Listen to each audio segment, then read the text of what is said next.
Hey folks, I'm Mark Ryan. This is Super Review, and for the past couple of weeks, I've spent the past couple of weeks living with this as my daily driver digital audio player. And what this is the Cayin N3Pro, which is a $480 digital audio player. Not exactly cheap, but also not as expensive as these things can come. I mean, there are some pretty, I guess you could say, exotic digital audio players out there that cost a lot of money, thousands of dollars. And this one, 480 bucks, but it actually carries with it some of those, I think, kind of exotic features. So why this thing is interesting to me? A couple of reasons, right? So one, you get 4.4 millimeter balanced output on the bottom, which is cool. And with that, you get 800 milliwatts of power, which in a digital audio player, it's actually pretty good. That's like basically desktop quality, or at least desktop power.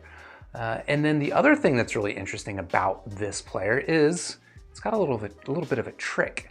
In addition to the typical solid state amplifier built into the N3 Pro, it's also got a built-in tube amplifier, and I'll show you what that looks like. It glows, and I think it's pretty cool. But yeah, let's just go ahead and get into the review of this thing. I'm going to talk about the build, physical aspects, some of the usability stuff.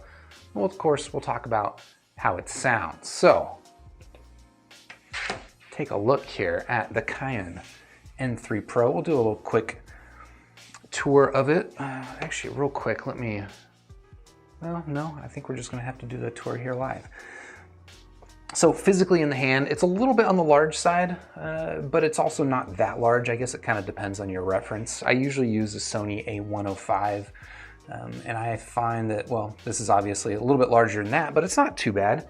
Weight-wise, it's got a decent heft in the hand. It feels pretty nice, but it's not too heavy. It's actually a little bit lighter than I expected it to be, which I guess is a good thing. It is glass on both the front and the back, which has, you know, the benefits of looking nice, but also the benefits of fingerprints. So that's one thing you can look forward to. But Cayin does also sell separately this case. I think they charge about 40 bucks for it, and it seems about right. You do have basically all metal aluminum frame, or I assume it's some sort of aluminum all the way around the perimeter of this device. And then over here on the right, well, see on this side, that's where you've got your micro SD. On the top, you've got nothing. And then over here on the right side or the left side, depending on whose perspective you privilege, it's where you've got your buttons. So pretty simple button configuration. You've got play, pause, you've got track, skip backward, track, skip forward. It's the reverse way, which is pretty common on Chinese DAPs. And actually, I found that I prefer this to the typical US method of where up goes to the next track and down goes to the previous track. I prefer this configuration. And then you do also get a nice, very large volume dial, which is nice and easy to operate one-handed, which I think is pretty important. But a couple of quibbles with this volume dial that I'll bring up here real quickly. So quibble number one is just that it takes quite a few rotations of the volume dial to change the volume significantly. You can see, like, from one rotation of my thumb, I'll go from 28 to 20. So you can get about, 10 clicks of volume per rotation, but that means each rotation is about, I think the volume goes up to 100. So each rotation is about 10%. So to go from 0 to 100, that's 10 clicks, which basically what I'm just saying is that it feels like you need to rotate it a little bit more than I would like for adjusting the volume. But again, I think that's a fairly minor quibble. The bigger quibble that I have with the volume dial is just actually down to the construction of it. You can kind of see here in this close-up that there's a little bit of distance between the volume dial and the DAP itself. And I don't know if this is going to come across, but there's a little bit of free play in it, a little bit of wobble. Can you see that? Let me know in the chat if you guys can see that. But yeah, that is, I think a fairly minor point as long as this thing holds up. And it is supported by this little framing here, so maybe I'm not too worried about it, but it is a thing that concerns me somewhat, so worth calling out. Other than that, physically, I mean, we can go down here on the bottom, talk about the output ports. Like I mentioned, you get that 4.4 millimeter balanced output. In addition, you get a 3.5 millimeter line out, as well as a 3.5 millimeter headphone jack. And then charging is all done via USB-C, which I think most people will appreciate. Other than that, not much to speak of in terms of ports. You do have that micro SD port, of course. But yeah. I mean, the screen, maybe we can talk about a little bit. It's not the highest resolution screen, but I think it looks nice enough. And you can kind of see that from off angles and stuff. I imagine this is an IPS screen. It's a good looking screen generally. Resolution, again, not the highest, but I can live with this. And then down here at the bottom half, this is actually kind of an interesting thing about this player, is that you've got that screen just kind of taking up the top half of it. And if you weren't in the know, you didn't know what was going on, you might wonder what's going on down at the bottom. Now I have to plug this in order to get this to work. But what you got down there is actually a window into the tube amplifier. So I don't think the camera, I'm looking at it here on screen right now, I don't think the camera is doing it full justice, but you do get to see the glow of the tube underneath the screen. I think that's pretty slick. Now, if I'm perfectly honest, well, I don't know. It's hard to tell how much of that is actually glow from the tubes versus an orange LED or something like that. I haven't taken this thing apart, but certainly I can imagine that it's the glow of the tubes, and you know, tubes glow much like that. So whether or not it's legit or somewhat fake, I think it's pretty nice. Now, this thing will actually get a little bit warm in the hand, which kind of, you know, sells the idea that this is a tube amplifier when you are running the tube amp. And again, as a kind of superficial guy, the fact that this thing glows and gets warm is actually a big selling point for me. Now, we'll get into whether or not that makes a difference in the sound, but just on the surface, aesthetically, and there's the aesthetic, and there's almost just like there's a style to it. There's a feeling of this DAP that generally I'm pretty into. So I guess I'll do a quick also overview of the things that came inside the box. Obviously, you get the box, you get a USB-C to USB-A charging cable. You do get a screen protector. It's just a plastic screen protector, as well as a silicone, looks like kind of a bumper style case, which is cool to have. And then of course you do get high-res audio stickers for the collectors out there. And if you're a collector of high-res audio stickers, but maybe a little annoyed by how flimsy and impermanent they are, you can pick up your high-res placebo collectible pin via a link in a pinned comment down below. That's serious. You can get these right now if you want, but I digress. That's what you get inside the box of this. Like I mentioned, they do also supply this case, which I'm gonna go ahead and throw on it right now, just to show what it looks like in the case. Generally, I think it's actually a pretty nice case. It's not genuine leather, which is not too surprising. You have the buttons are covered up by the case, which is not my favorite, but I did find that it was pretty easy by feel to tell the difference between the center play button and the volume up and down, or the track skipping up and down. You've got complete open access on the bottom, and then pretty open access to the volume knob on the side. Generally, I like that case. On the back, maybe aesthetically, it's a little bit goofy. There's just this kind of, I don't know, random pattern metal grill. And then someone pointed out, I think it was Apocalypse pointed out, that the slogan they have, "Never Be the Same Again," appears to be written in sort of a italic version of Comic Sans. But, I don't know. It's got a nice feel in the hand, so generally pretty happy with it. Anything else I should talk about? The physical aspects. I mean, if you've got any questions, again, this is a live stream, so feel free to hit me up with questions, which we will talk about after the chat. But I guess for now, we'll just dive into going over the interface of this audio player. Because physical aspects, you know, that's one thing, but I don't know. I find personally that interfaces make the biggest difference to me when it comes to using audio players, and I find that generally the Cayin N3Pro is pretty good. It appears to use the same Hibi OS, or at least some sort of variant of the Hibi OS.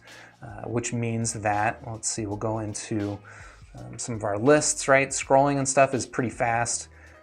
Not the fastest, but generally pretty good. And I find that the scroll behavior here is better than what you're gonna get on a lot of digital audio players, like better than something like the Cayin players, better than some of the non-Android FiO players.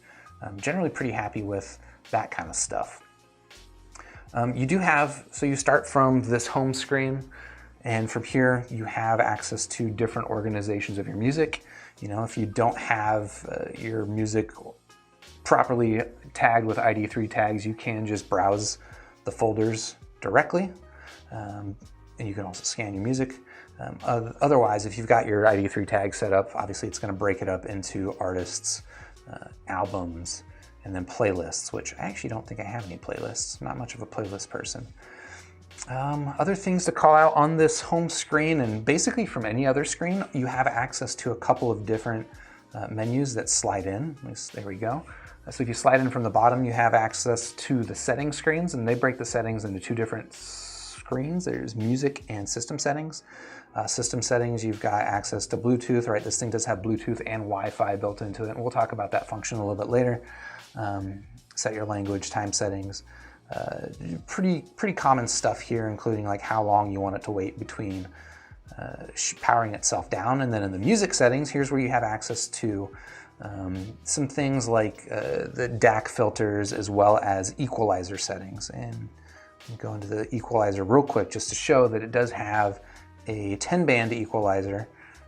That, again, I'm not much of a big EQ user, so I didn't personally use this too much, but it is nice that there is a 10-band EQ there, and I think there's a custom setting. So there's also some presets, but you can also have at least one custom setting saved for you.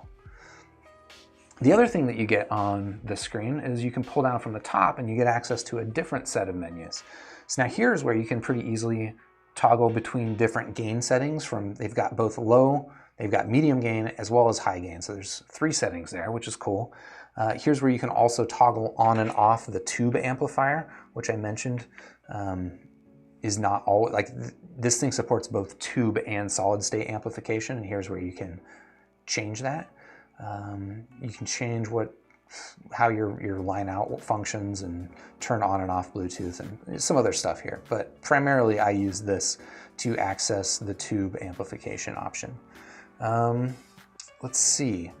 The one thing I wanted to call out here is that when you're browsing these menus, and I saw that this was actually almost the exact same behavior that I saw on the Heidi's AP80 Pro, which was also using Hibby's OS, is that the album arts, they load, but they're pretty slow. And basically the album arts are not really that useful in terms of a visual guide when you're scrolling. At least I find that way. I mean, you get them eventually if that's all you want is to see them, but when you're scrolling your list quickly, you're not going to be able to, identify an album art, stop on it because you saw it, because it doesn't pick them up that quickly. It's pretty slow to load, as you can see.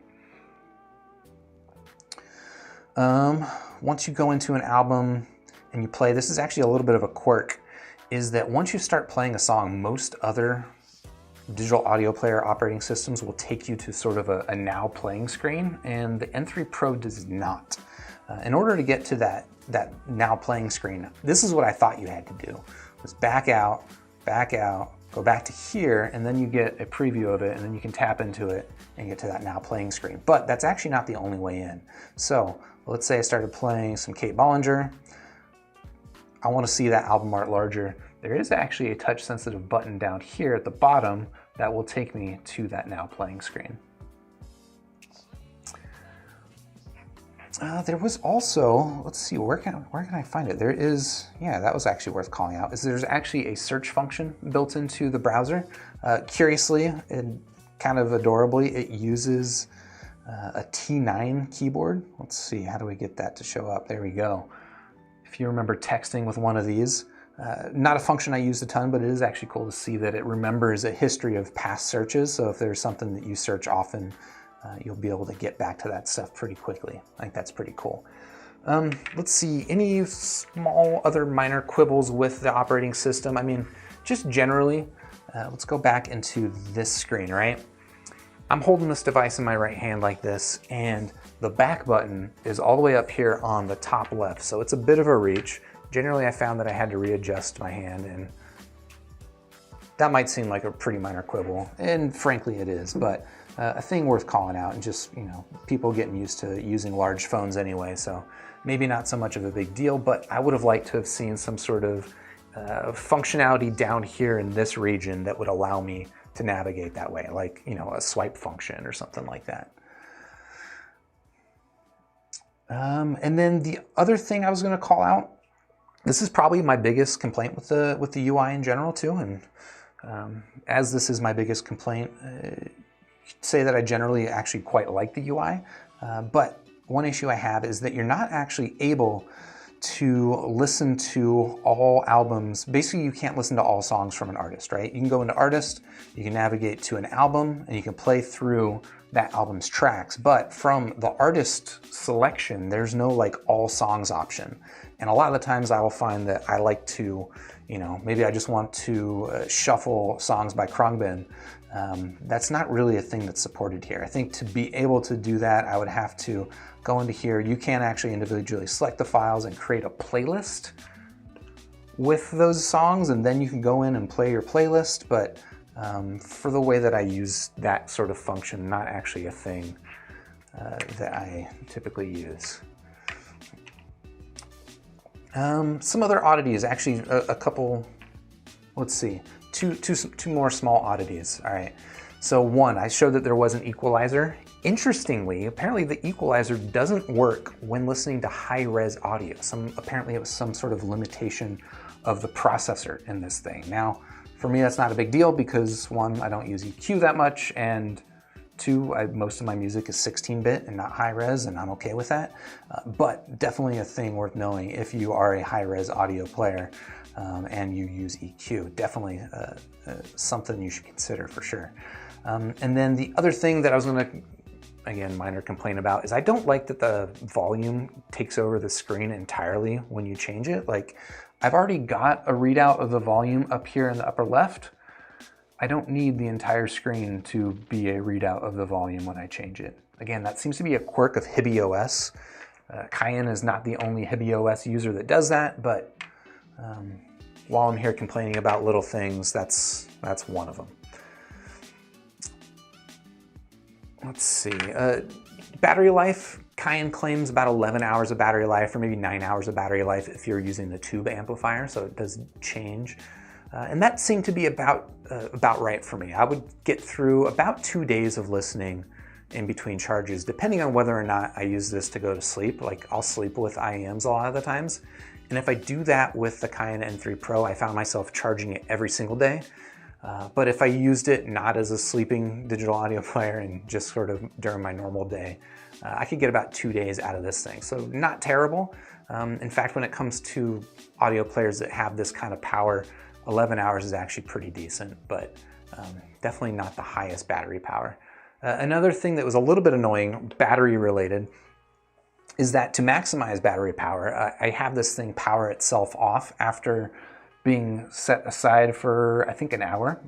You know, from disuse, after an hour, it'll turn itself off. I'm not gonna be able to demonstrate this right now, but one problem that it has is that when this thing powers itself off, you turn it back on, it boots up pretty quickly. Maybe I'll be able to show the boot up. All right, let's show the boot up. The boot up is pretty quick. I'm not too concerned about that. Let's see, I'm holding the power button down now. Never be the same again. Let's watch this thing boot up.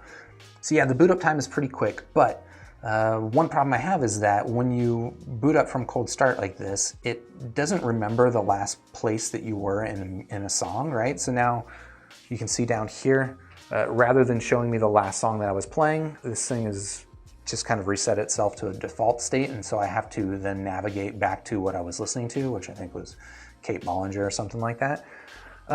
There is actually a setting that will allow it to remember where you are. Let's see, I think it's in system settings, or it might be in music settings. But a kind of odd quirk about it is that if you enable that setting for it to remember where you left off, when you power it back on, it'll automatically begin playing where you left off. And that's not usually what I want. I want it to remember where I left off, but remain in sort of the paused or non-playing state. Just Cayin, if you're listening, that's a little bit of feedback. Maybe not the biggest deal, but certainly a thing that I would appreciate if you changed. All right, so I don't know, that's about as much as I got to say about the general livability and functionality of this thing. If there's anything I didn't cover, again, hit me up with a question in the live chat. But now let's go ahead and talk about the sound. And a couple of things up front, like I mentioned, this thing has two different amplifier modes. It's got solid state, like your typical digital audio player, then it's got that tube amp. Within that tube amp, there's actually two different settings. There's a triode mode and ultra linear. We'll talk about those two different modes. And also a thing worth calling out is that the power output ability of this thing varies depending on which output you're using. So this is going to get boring and technical if you're not into this sort of thing, but I think things worth knowing. So the power over 4.4 millimeter balanced connection is 800 milliwatts, which is frankly truckloads of power. That is more power than I need for anything I've got. Interestingly, the tube amplifier only works over the 3.5 millimeter connector. So to get that 800 milliwatts of output power, you're going to have to use the 4.4 millimeter connector, as well as you're going to have to use the solid state amplifier. Over 3.5 millimeter connector, with that solid state amp, you still get 250 milliwatts of power, so it's actually a pretty big, I guess you could say a downgrade, but a pretty big decrease in power. But still, I find that 250 milliwatts is more than enough for me. I use the Cayin N3Pro primarily to listen to my Sennheiser HD600s, and 250 milliwatts was plenty. In fact, if you're on 3.5 millimeter and you enable the tube amplifier, that 250 milliwatts drops further to 130 milliwatts. That might seem like not that much, but again, I actually did find that on my Sennheiser HD600s, that was plenty enough power for me. I think with the HD600s, not that this is going to tell you a ton, but max volume setting on here is 100. On the 4.4 millimeter connector, I usually had my volume set between somewhere like 30 to 45, versus if I was listening to this on the tube via the 3.5 millimeter connector, I'd have the volume probably closer to like 60 to 70, just to give you a sense for what the power output capability on this device is. Another couple of nerdy specs to talk about real quickly too is that the output impedance on this thing is actually pretty low. So on the 3.5 millimeter connector, output impedance is 0.6 ohms. And then on the 4.4 millimeter connector, that output impedance goes up a little bit to 1 ohm, which is probably enough that it could start causing problems with really sensitive IEMs. But nothing that I've got is that sensitive. And then also if I'm using the 4.4 millimeter connector, I'm probably doing it for the power gains, which means I'm probably not using a sensitive IEM. So I'm not too worried about that. There was, my most sensitive IEM that I have, the Mago CK5. It does exhibit a little bit of amp hiss on this thing, even on the 3.5 millimeter connector, but it was super, super minor. I could barely hear it. For me, not a problem, but if you're a pedant about that kind of stuff, worth knowing. Okay, now let's go ahead and talk a little bit more about what these different outputs sound like. And I'll start with the 4.4 millimeter balanced over the solid state connection. Generally, I didn't notice any difference between the 4.4 or the 3.5 if listening to solid state. Now, obviously there's a power difference, but apart from that, they both sounded great. So now this device has got actually dual AKM 4493 DACs, which is basically a desktop class DAC. You got two of them in here. And I found that this thing, it just generally sounds great. Like I don't have a lot to say about the sound signature of it. It's roughly neutral. To me, it sounded very much in line with what I expect with my shit stack, which has also got AKM DACs. And so generally I find the AKM DACs, compared to some others, can be a little bit on the lively side. Just maybe a little bit better, sort of at that 3D image stereo separation, like it's super minor, so like I hesitate to even say it, but that's generally my impression when I use AKM DACs and why I generally prefer to get AKM DACs. And one of the reasons why I was actually pretty excited about the N3 Pro is because it uses that AKM DAC. But yeah, as far as what to expect from the sound out of that is just expect roughly neutral. It's a lively sound. It's a very good sounding DAP. But if you're looking for a more special sound, that's where this tube amplifier is going to come into play. Let's go ahead and enable this thing again just so we can watch it glow. Oh, I gotta start playing something.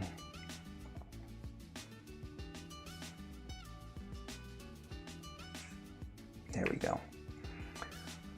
Look at that glow. So now with the tube amplifier, like I mentioned, or I think I mentioned, there's actually two different modes. So if you go up here, here's where you can toggle between triode and ultra linear. This only applies to the tube amplifier.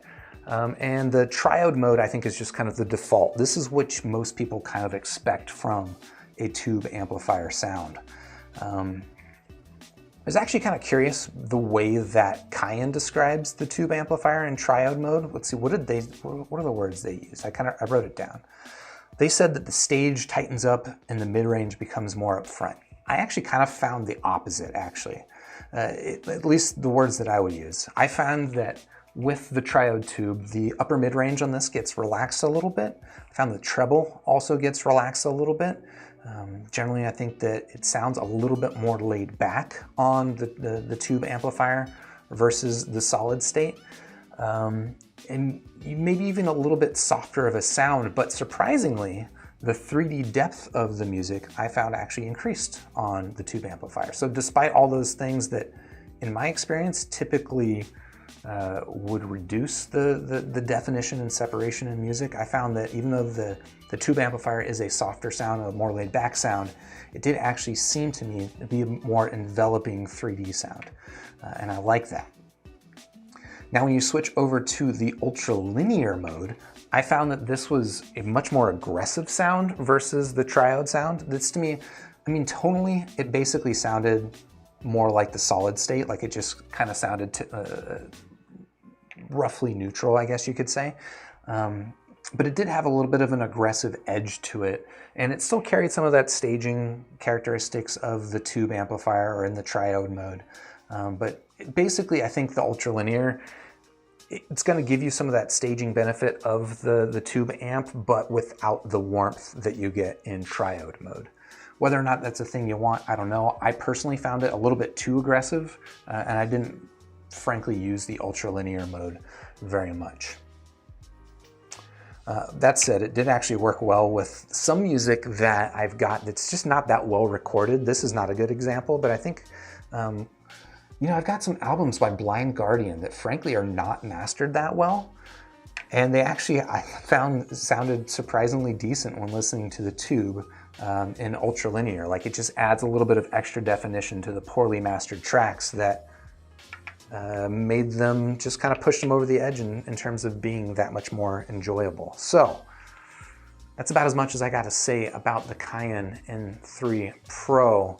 I think I don't actually have my stars set up correctly, but out of 5 stars, I'm gonna go ahead and give this thing 4 solid stars. I quite like this digital audio player. I think this is basically gonna become my new daily regular audio player. Like if I'm not sitting at my desk, right? Here I've got my desktop set up.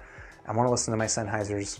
That's what I'm gonna continue using my dedicated shit stack. But if I'm not at my desk, sitting on the couch or something like this, this thing is just about perfect for me. So that is the Cayin N3 Pro. If you're interested in checking this thing out, of course, I've got a link in the description down below. And while you're down there, if you found this video helpful, you liked it, go ahead and hit the like button, subscribe to the channel, ding the bell, and then I'll see you on the next super review so we can have a conversation like I'm about to have with the folks that are here right now.